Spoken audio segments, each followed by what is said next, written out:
I was abandoned by my boyfriend during our trip, and now I can only sleep in the supermarket restroom every day. Only after the supermarket turns off its lights and there's no one around do I dare to come out and stretch my limbs. I flip through parenting magazines in the store and learn the dances they show, exercising to prepare for childbirth. When I get tired, I grab a couple bottles of milk to nourish my body, then cover myself with a blanket and sleep on the floor until 5 a.m. The alarm wakes me up, and I put the alarm clock and blanket back where they belong, then wash up with water in the restroom. Finally, I hide in a cabinet inside, waiting for the store employees to arrive for work. When no one's paying attention, I quietly slip out of the supermarket and sit on a park bench to soak up some sun. I also keep track of all the items I used in the supermarket the night before, planning to pay for them once I have money. When the supermarket is about to close, I pretend to be a tourist and sneak back into the restroom.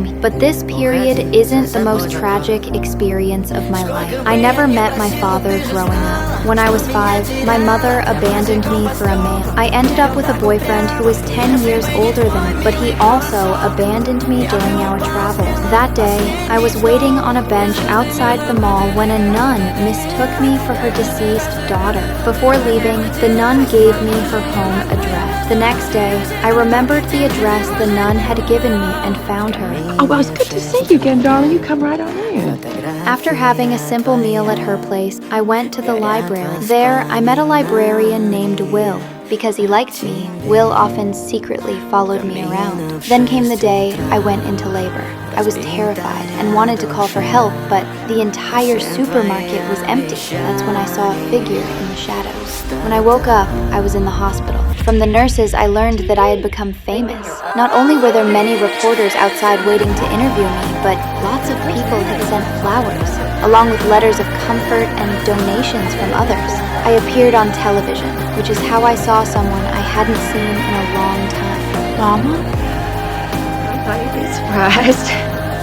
She even brought me a flower. While my mother claimed she came to care for me, in reality she was only interested in the money that kind-hearted people had donated to me. My mother said she wanted to take me and my daughter away, so the three of us could form a small family again. I believed her, and handed over all the donations I had received during this time to my mother. However, by the next day, my mother had done exactly what my boyfriend did. She abandoned me at the hospital entrance.